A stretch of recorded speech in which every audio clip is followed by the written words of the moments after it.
Hello team and welcome to another ATP Geopolitics video with myself, Jonathan MS Pierce. This is Ukraine War News Update, second part thereof for the 6th of September 2023. Go and check out my first part if you haven't seen it already.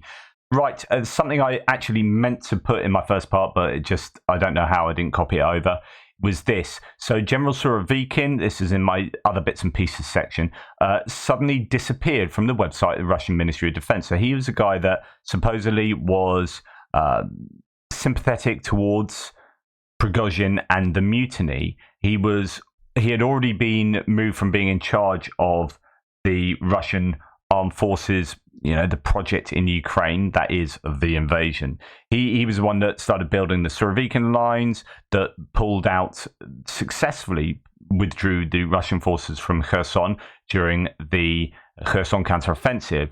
Now, after the mutiny, he kind of disappeared. Then I showed you that picture of him yesterday in jeans and sunglasses with his missus, one presumes, somewhere. So he's resurfaced, but he doesn't seem to be doing anything particularly military. And he's disappeared from the website of the Russian MOD. Another confirmation that after Prigozhin's rebellion, Surovikin's military career is over. The general has only shoulder straps left, and even those will soon be torn off, says Nexter.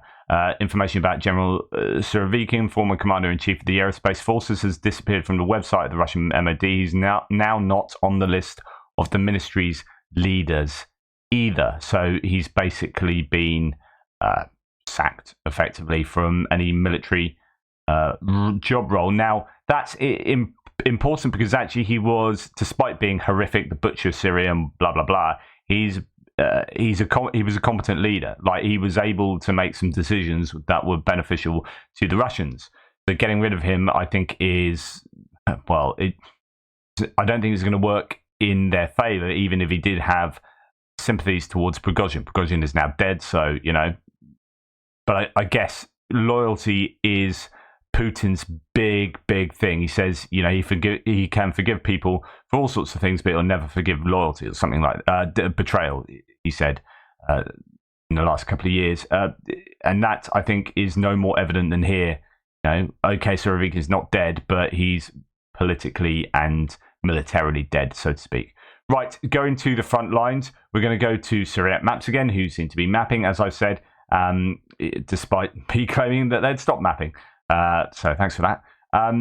So they have recorded quite a few sort of gains for Ukrainians here and there, and then challenges. So where should we go to first? I guess we want to start further up north. So we'll go to Bakhmut.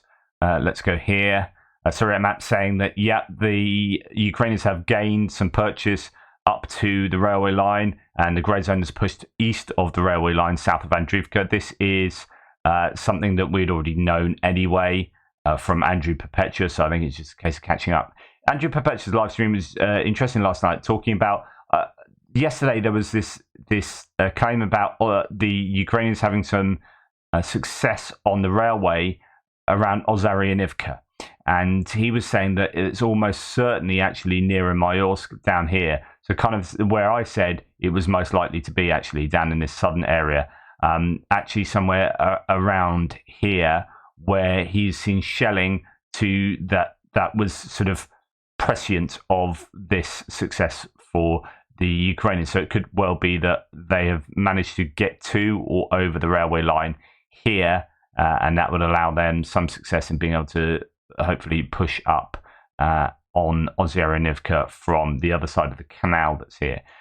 Some interesting conversation about, do you know what, if Ukraine really did have a lot of personnel, if they had armed brigades ready to go in this area, that they have had success in the Klishchivka area, to the point that if they really press this home now, they could get a breakthrough and push right back to this second defensive line here. And then, you know, you've got the trenches, proper trenches built all the way back here. I can't remember exactly where, but he's saying this would be ripe for attacking. That's just his speculation and analysis. But, you know, it is quite true. Like, the Ukrainians have done a good job, although I think it's probably been quite attritional for the Ukrainians in this area. Like I was saying in the first video today, the Ukrainians are having success, but it will come at some cost.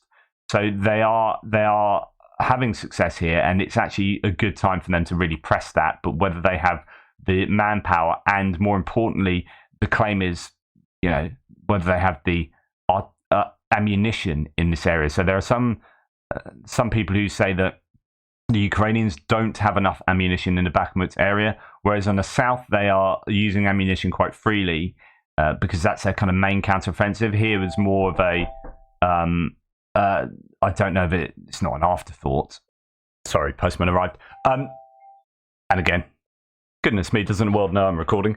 Anyway, it's whether the Ukrainians had predicted this would be an area of the success it has been, considering how difficult Bakhmut has been for a year, right? Whether they just didn't prepare this area as much as, say, the counter-offensive activities down towards the south. So this area possibly doesn't have as much ammunition. Their troops don't have as many of the supplies as some of the troops and brigades to the south.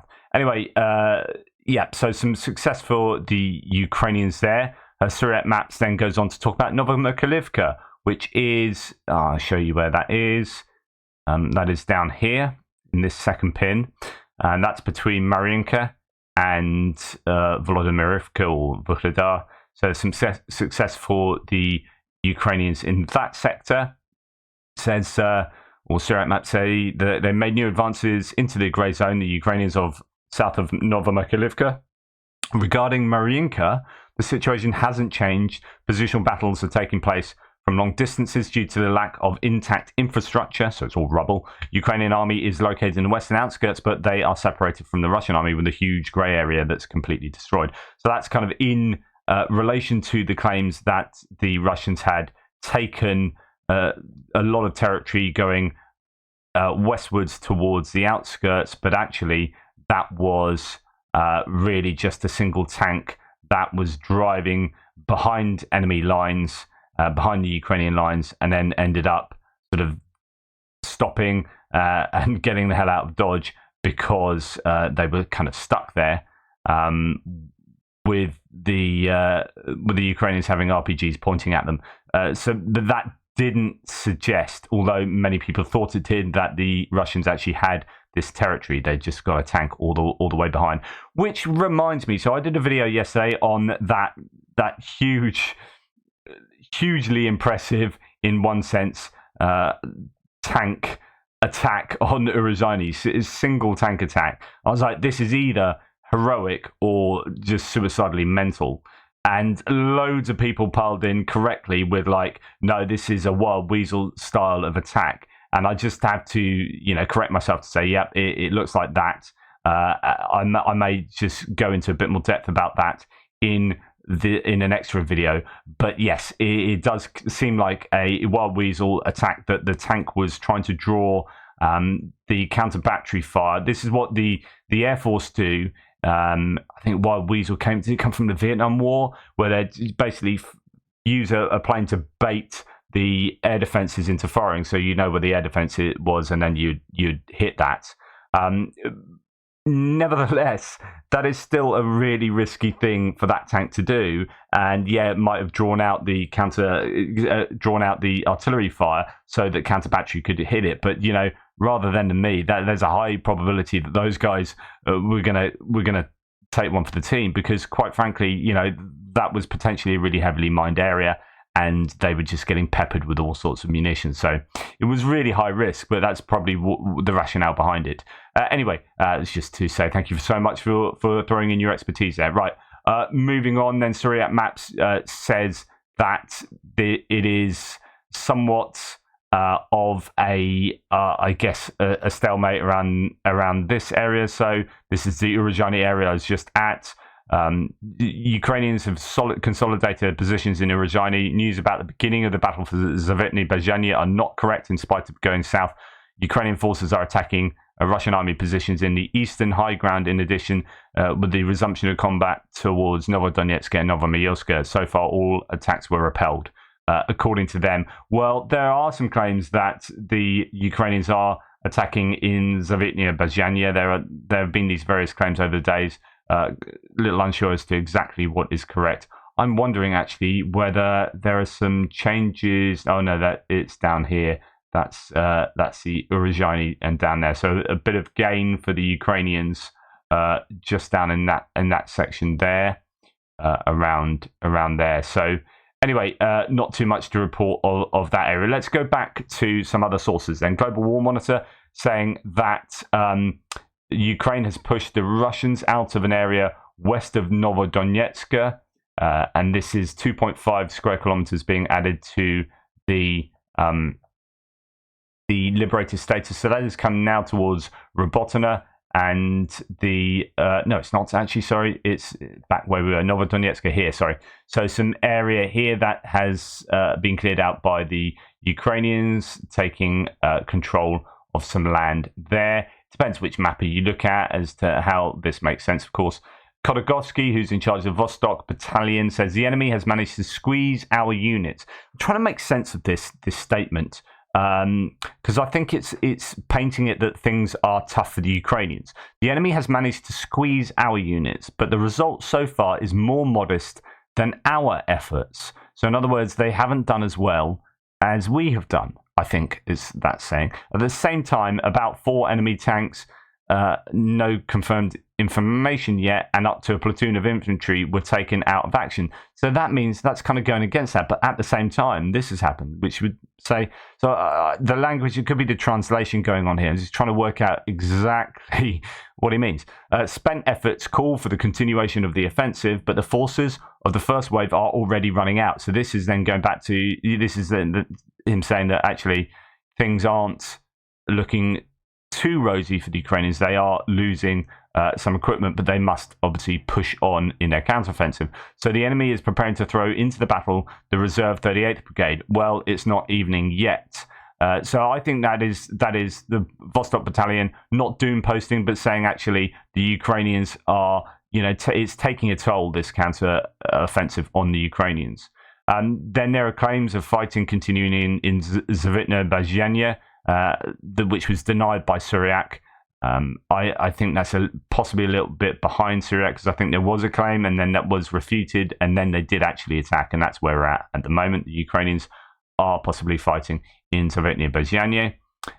And then moving on here, yes, so this is to do with Robotyne. Okay, let's show you on the map.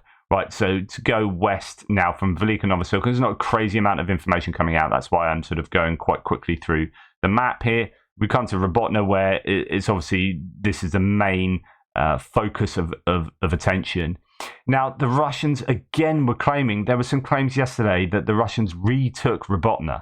These were genuine claims coming out. You're like, really? Is that really what you think? Yesterday evening, the Russian army retook the entire village. Today morning, they've retreated out of the village into the hills. It's like trying to make sense of what they're actually claiming has happened.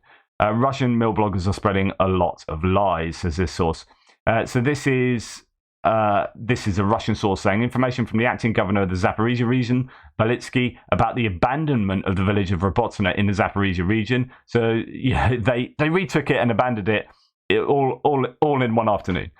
By our troops, the Russians, is being distributed over the network. The news is not really news at all. We have, in other words, it has happened. We have already reported that the enemy has entered the village, that he reached its southern outskirts. However, the front line remained within these boundaries. The line of defense stretching to the nearest wooded area has not changed significantly. At the same time, in Robotyne itself, there were practically no places left to somehow hide from the artillery. Our opponents now have to deal with this, and that's War Gonzo. But actually, it seems that they have definitely pulled out of Robotyne, and in fact, there's plenty of evidence to suggest that if you look at Andrew Perpetual's live stream last night, that the Ukrainians control the trench lines that are here and in the tree lines in this forest area, and that they have had some success there over the last sort of 24 hours or so. Next, a report, the head of the occupation administration in Zaporizhia region officially recognized the retreat of Russian troops from Robotyne, which was reported by Ukraine on August 28th. So that was like 8 days ago. According to Belitsky, the village was allegedly left because there's no point holding it. So that goes back to that same. Well, Wolganzer was talking about this, but this is the actual claim from Belitsky. The Russian army tactically left this settlement because it does not seem appropriate to stay on a bare plain, and there is no way to completely dig in. Therefore, the Russian army retreated to the hills. Right, so they haven't retaken the village; they've actually run away from it and retreated to the hills. This is north here, I think. So these two, as Perpetua says, antenna poking out the top of this kind of head. That's north. That exists just here, north of Novoprokopivka and south of Robotina, and it's around that area. In fact, if we go and find that on his map, so that antenna head is actually this part here, except it's got two antenna poking up there, which would be like forward observation posts or machine gun points or whatever. This area has certainly been taken by the Ukrainians, as has been evidenced by satellite imagery. The Ukrainians might be shelling here, or that could be Russian shelling there. He's a bit unsure. So the Ukrainians might be further south from there, and it's likely that they control that as well, as they're moving towards Novoprokopivka. So that is moving from this side. That's north, moving to the south. It's likely that that's under control of the Ukrainians, as they control just over here this area as well. Anyway, in this area, Ukrainians are pushing very hard, breaking through the first line of defense. They advance in the second dugouts along with the first line in the direction of the village of Verbove, as according to Getty, being recorded. In the area of Robotina, Novoprokopivka, the armed forces of Ukraine occupied a large stronghold located at a height. This is a big job. There is a tactical movement in the direction of Vasilivka. The armed forces advance in the village of Kamyanska in the south of the NP.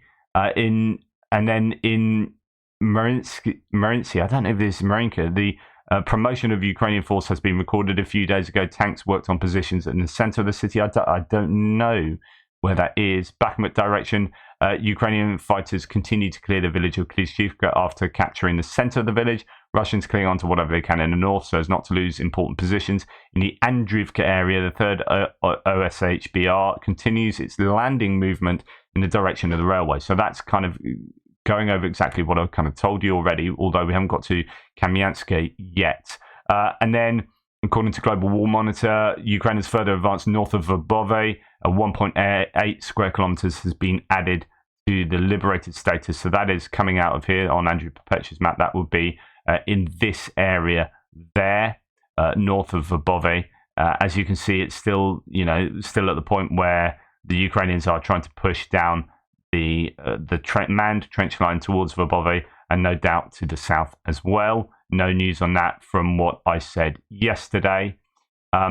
Okay, and then moving on, we have. I'm going to go through this in the as a really good analysis by Bryn Tannehill, associated with the ISW. I think that is worth going through. So I'm going to go through that in the Frontline update.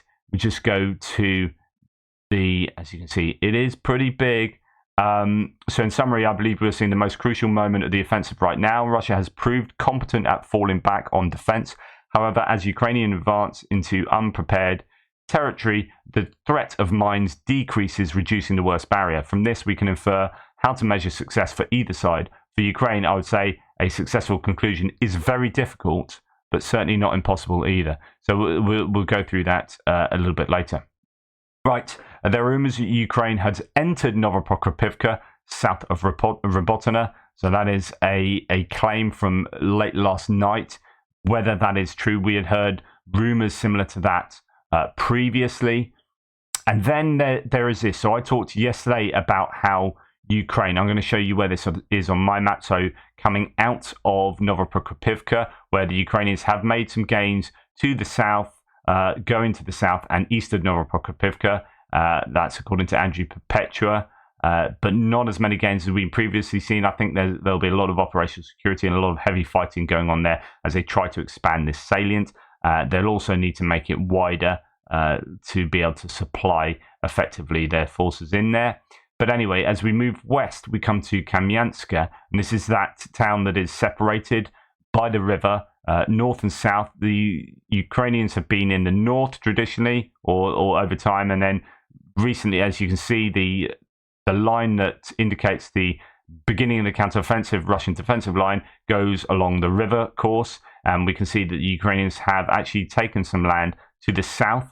They initially had success near Pyatikhatki, but since that's become positional, they've concentrated more on Kamyanska. And I was saying yesterday, they've moved importantly onto this side of the road. Although these are just, as Thierry pointed out, these are just Russian defensive lines, doesn't mean to say that the Ukrainians are here. But in order for this to be contested, it is highly likely it's not just going to be contested by artillery, it's going to be contested by human beings as well. So I imagine there are Ukrainians there. Well, I mean, it's interesting, some of the different sources on Kamyanska. Let's go back to Defmon. The Ukrainians are slowly establishing positions on the opposite side of the river. I mean, I don't know how deep that river now is, being that it's the end of summer. River in Kamyanska, Zaporizhia. It's worth mentioning the river is probably pretty dry at this moment, as he says. So he's indicating that, you know, the Ukrainians are pushing. They have their own defensive lines right up to that road, but they've pushed the Russians back to that road. Now he doesn't have the grey zone quite as large as, well, I don't know, it's fairly similar, I guess, as Andrew Perpetua's, just slightly different dimensions there. But yeah, I would imagine the Ukrainians are there in some way. And so this will look like in early July the 17th. So yeah, it followed the line of the river. Now, what's interesting is when you look at Rebar's map, right? So they give an update on what's going on in the Yorokiv sector. I just want to point you towards Kamyansky over here. Right, I just find this quite interesting. There's these little nuggets. Kamyanska is not even in the grey zone. Like, the grey zone is back here. I don't know if this is just a flat mistake from Rebar, but it seems kind of glaring that this entire area is controlled by the Ukrainians, as according to Rebar, the very pro Russian mapper. So this whole area here is under control of the Ukrainians. Could be a mistake. I don't know. As I think someone points out here, yeah, look, all of Kamyansky is under Ukrainian control as the Russians withdrawn.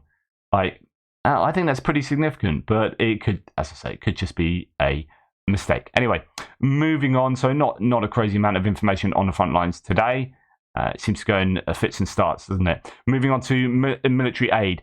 The Germans have pledged 76 more Zetros trucks.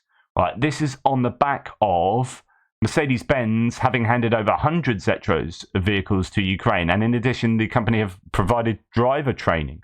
Funds for the purchase of SUVs was allocated by the German government. So this hasn't come from Mercedes-Benz itself. I was trying to look into exactly who's funded it. I found this German article here saying the fund for procurement has come out of the so-called enabling initiative of the federal government. This is an instrument of the German security policy launched in 2015 and for which the Federal Foreign Office and the Federal Ministry of Defense are jointly responsible. So these Zetro trucks are super useful. When I was talking in my first video today about how the Russians have been forced to do their logistics using civilian cars as much as like trucks and SUVs and whatever from Mariupol and delivering supplies to the front, you're thinking that's really inefficient, and it shows that your logistics have been hammered. While at the same time, Ukraine are being delivered, will be delivered a further 76 Zetros on top of the 100 that they've been delivered.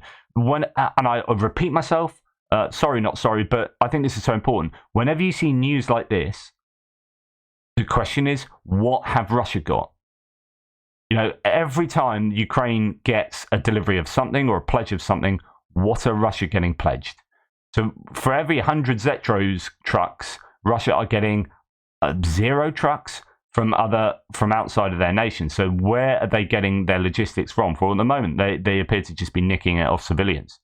And it goes to, you talk about the sustainability of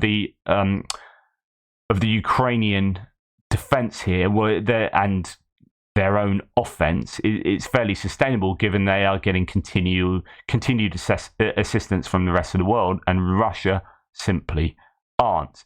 And I have to then also say that, especially when you start seeing this, Germany has handed over the first 5-digit ammunition supply for Gepard guns to Ukraine. So there's this, they've got all these Gepard auto cannons, anti-aircraft defense, air defense systems or anti-aircraft systems, particularly useful for taking out drones, Shahed drones.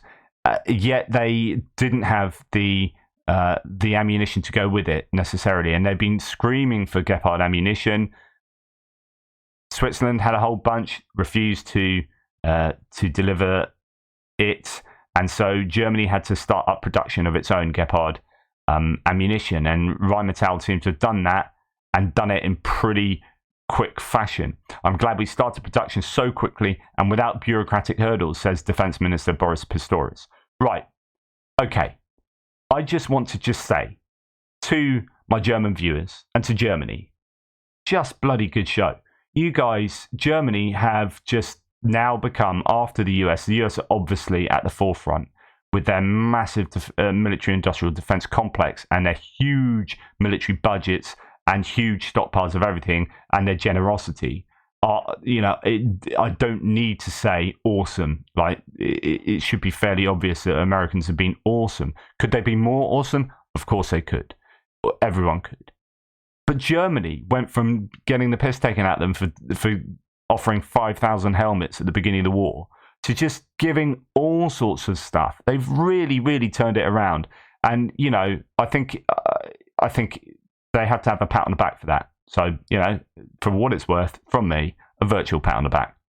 No, it is seriously really, really important that Germany step up, and they really have.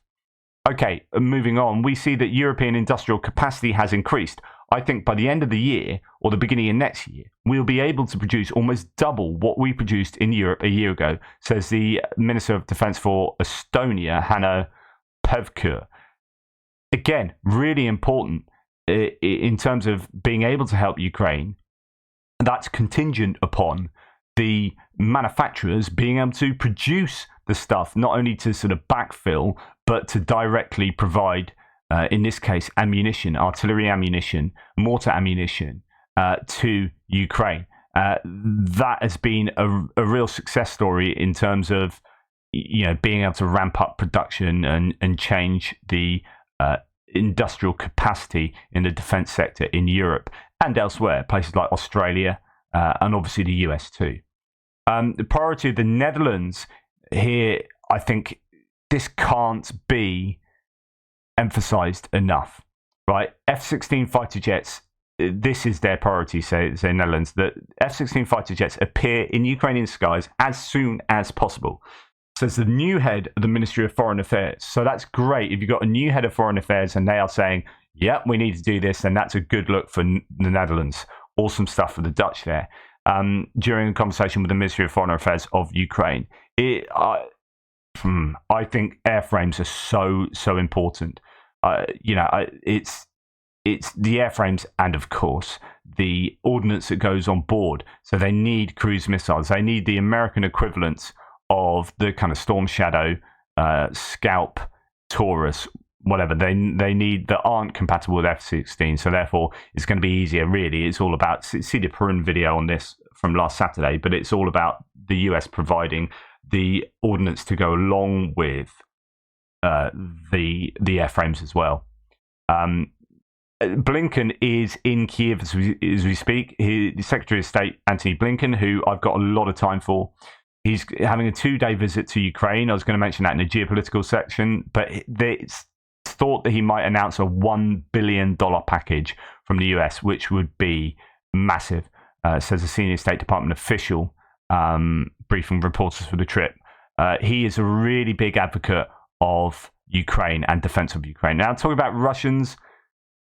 Russia's kind of military aid, or at least what they can get to the front line. It looks like in Mariupol there are some bits of kit. I don't know where these have come from. Other places on the front line, repaired tanks from back in Russia. But having said that, it is, as far as I can work out, 2 tanks getting waved on. So I don't know what that says. I haven't seen too much new equipment being delivered for, or indeed repaired equipment for Russia. Anyway, moving on to geopolitical stuff. I love this. I love the fact that at the Strategic Bled Forum, fun fact, I've swum in Lake Bled in Slovenia. Beautiful. There's a little island in the middle. It's that postcard picture of Lake Bled. And the lake is that colour. It's absolutely stunning. It's when I bought a camper van off eBay, and my mate's got a backpackers in the Tatras Mountain in Slovakia. And so me and my partner, this is like 15 years ago now, decided to go drive in the summer holidays. You know, working in education, we had 6 weeks off, so summer holidays, shoot down to Slovakia. And the great thing about Europe is that in one day you can pop into like 3 different countries. It's like do. Yeah, and went swimming in Lake Bled. Anyway, you don't need to know that. But this guy, right, the Albanian Prime Minister, is joking, like taking the mickey out of Putin. So he's like, Russia's such a big country, it's all these time zones, and they want to like bring together the time zones. He's saying, and he's giving these examples of like daylight over here's New Year over here, but not it's the other year over there. And then he says, and then Putin phones up Prigozhin's family to say how sorry he is to hear about the death of Prigozhin, and the plane hasn't even taken off yet because he's a different time zone. Taking the mickey out of like that it's Putin that was behind Prigozhin's death. But the fact that he can sit at this panel and do a gag, like a proper, like an extended gag, and everyone's laughing at Putin. I think it's amazing. I think this, to me, like it sounds like a very little thing, but he's at an international kind of strategic conference with other national leaders, and he's doing a gag that takes a mickey out of Putin murdering Prigozhin. It's just, yeah. I don't know. I think that's right. This, I warned you that. Well, this makes me angry. This basically undoes all the sanctions, and it makes all the sanctions rather impotent and pointless. The UAE exported, according to the Wall Street Journal, $149 million worth of computer components and modules to Russia in the first 5 months of this year. Compared with, so 149 compared with what? 1 million in the same period last year. So they are exporting 149 times as many electronic components to Russia. I wonder what they're going to be used to make. Exports of communications equipment grew to $64 million from what? 0 in the same period last year. Comms equipment. Man. So UAE are basically Russian allies here, and they are allowing sanctions to be rendered useless. Just makes me really, really angry. There should be, if that is true, and no reason to not believe it, but there should be some serious ramifications for the UAE there. Right, this is going on to American politics, and you may say, what's this got to do with Ukraine? And I'm going to explain what it has to do with Ukraine. I've mentioned this before. So this is Senator Tommy Tuberville, or about him, Tuberville, who is a Republican senator who is holding up the appointment of an absolute bucket load of American military personnel. And he's doing that because of reproductive health care provision by the Department of Defense, and he wants to not have reproductive health care. So he's blocking military appointments. And it's got to a point where people are within the military are proper pissed off with this. And whatever you believe, if you're an American watching this, and particularly if you're a Republican who feels very strongly about reproductive rights, holding your own national security capabilities hostage to that political point scoring is a really dangerous thing to do. Don't do it. So anyway, here we have Secretary of the Navy coming onto national television and not being happy. I'm forgiving for someone who's born in a communist country. I would have never imagined that actually one of our own senators would actually be aiding and abetting communist and other autocratic regimes around the world. This is having a real negative impact, and will continue to have a real negative impact on our combat readiness. And that's what the American people truly need to understand. He couldn't say it more clearly than that. I mean, that is huge. So then Mark Hertling talks about a terrific piece about the dangerous and corrosive implications of the promotions holds by Tuberville, and he says this is simply shameful. So that's another American military person referring to this opinion piece in the Washington Post by that guy you've just heard from, actually. So it's by that same guy. But he says senators have many legislative and oversight tools to show their opposition to a specific policy. They are free to introduce legislation, gather support for that legislation and pass it. But placing a blanket hold on all general and flag officer nominees who, as political officials, have traditionally been exempt from the hold process is unfair to these military leaders and their families, and it is putting our national security at risk. Thus far, the hold has prevented the Defense Department from placing almost 300, actually it's 301 I think, of our most experienced and battle-tested leaders into critical posts around the world. 3 of our 5 military branches, the Army, Navy and Marine Corps, have no Senate-confirmed service chief in place. Instead, these jobs and dozens of others across the force are being performed by acting officials without the full range of legal authorities necessary to make the decisions that will sustain the United States military edge. And he goes on to talk about how it affects those personnel and the military provision. He says, all because of the actions of a single senator. Any claim that holding up the promotions of top officers does not directly damage the military is wrong, plain and simple. So there are some, and I've some of you guys on my threads when I mentioned this before said actually it doesn't make that much difference really. It's just a kind of political thing. He's like, no, that is wrong, and he goes on to why it's wrong. That's wrong. And actually, there's another piece that's very interesting from the Washington Post. Where Senator Tommy Tuberville is blocking 301 military promotions. Now, this is how it pertains to Ukraine. So now I'm bringing it back round. So data obtained and verified by the Washington Post reveals that as of August the 12th, 301 high-level positions were ensnared by Tuberville's hold. That number is expected to more than double by the end of the year. So that could be 600 positions. It goes and talks about all these different areas and some of the main ones in all the different aspects of the armed forces. You got 4-star ranks going down to sort of 1-star ranks, including positions like the Deputy Commanding General Security Assistance Group for Ukraine is not in position. So there are people making decisions concerning Ukraine that are not in place, and it's just like suboptimal. And just this is a really good analysis of like who's not in position. And you know, in the Air Force, 98 on hold. In the Army, 91 on hold. Marine Corps, 18 on hold. Navy, 86. Space Force, 8. And how these pertain to like really important positions and decisions. So Fever, Duke professor, military professor, said he was struck by the number of warfighting positions affected, notably in the Pacific. Leaving jobs like the Chief of Indo-Pacific Command without a confirmed successor, he said, undermines US messaging that it considers Beijing its chief competitor. Quote, this is a gift to China, and it's a gift that keeps giving day in and day out, Fever said.